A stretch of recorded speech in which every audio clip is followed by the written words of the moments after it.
Hamann and Benson, a vision for your future.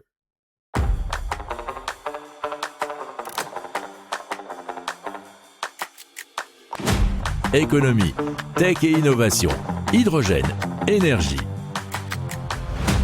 Le journal des stratèges.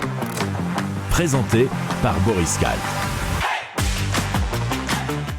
Bonjour à tous et bienvenue dans le journal des stratèges consacré aujourd'hui à l'impact au sommaire. Eh bien, on va vous parler justement de chercheurs qui ont calculé l'impact carbone de l'alimentation. On va vous parler aussi de Recyclamer qui a créé Geneseas, c'est un aspirateur de mer. Et on vous reparlera de l'application de tracing virtuel qui s'appelle Vera et qui donc empêche d'acheter des nouveaux vêtements. Vous écoutez le journal des stratèges numéro 295 et ça commence tout de suite. Hamann and Benson. Le journal des stratèges. Et donc, effectivement, afin d'évaluer l'impact de notre système alimentaire sur l'environnement, des chercheurs américains ont analysé les productions alimentaires issues de la Terre, mais également des océans, et cela à l'échelle mondiale. Alors, sur Terre, Ben Alpern, qui est écologiste marin de l'UC Santa Barbara, et ses collègues du National Center for Ecological Analysis and Synthesis ont ainsi constaté que 5 pays, Inde, Chine, États-Unis, Brésil et Pakistan, contribuaient à près de la moitié de l'empreinte alimentaire cumulée. Les systèmes aquatiques, quant à eux, ne produisent que 1,1% de la nourriture mondiale, mais représentent 9,9% de l'empreinte mondiale. Alors, on va parler aussi de l'intensité de la production alimentaire, puisque 92% des pressions de la production alimentaire terrestre sont concentrées sur seulement 10% de la surface de la Terre. Quant à l'espace dédié à la production laitière et l'élevage bovin, il représente environ un quart de l'empreinte cumulée de toute la production alimentaire.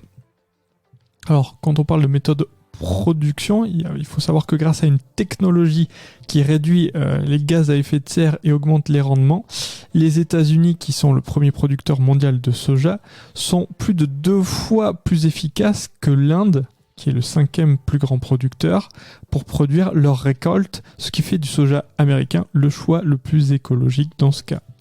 Mais, nous dit l'étude, il faut-il prendre en compte l'empreinte carbone imputée à l'exportation des produits d'un pays à l'autre.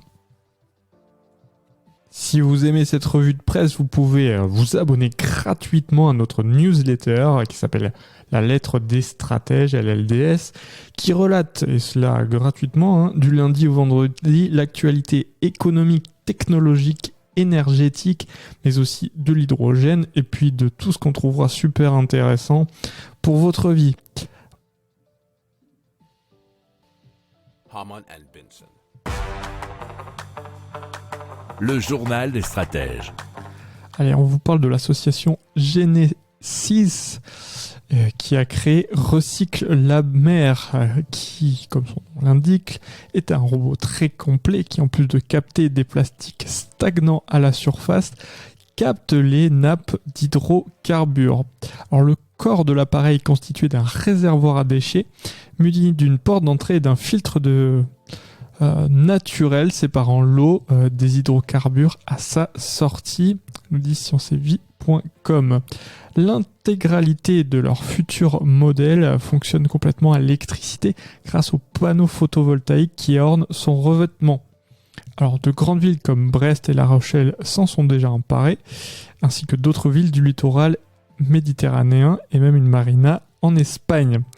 Alors, ces 140 litres de collecte font un fonctionnement 100% électrique et un filtre pour capturer les hydrocarbures. Voilà les principales caractéristiques qu'il faut retenir.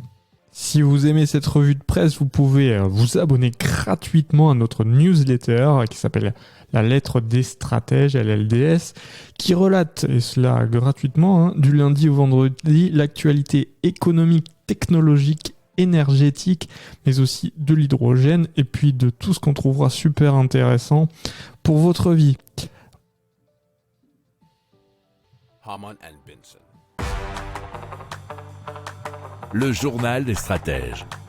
Allez, on vous reparle dans le journal des stratèges de l'application de dressing virtuel Vera. Alors, pour rappel, elle permet à ses utilisateurs de prendre en photo les pièces de leur penderie pour que l'application, via l'intelligence artificielle, propose des tenues en fonction de critères, on va dire, soit esthétiques, soit météorologiques aussi. Alors, ils ont déjà 10 544 utilisateurs actifs et 148 670 articles rentrés dans l'application. Ça va permettre à ces utilisateurs notamment d'avoir accès à toute une panoplie de nouvelles tenues que l'intelligence artificielle pourra leur donner.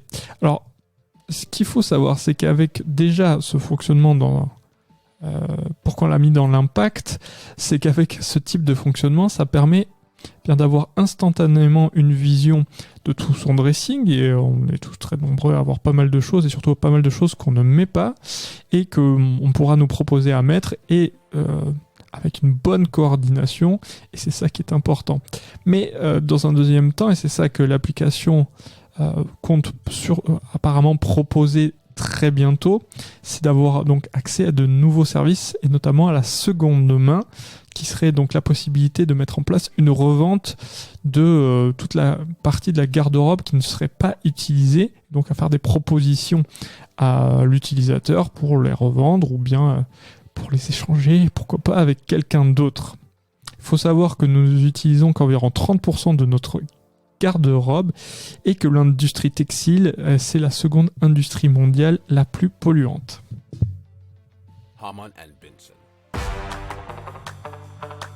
Le journal des stratèges.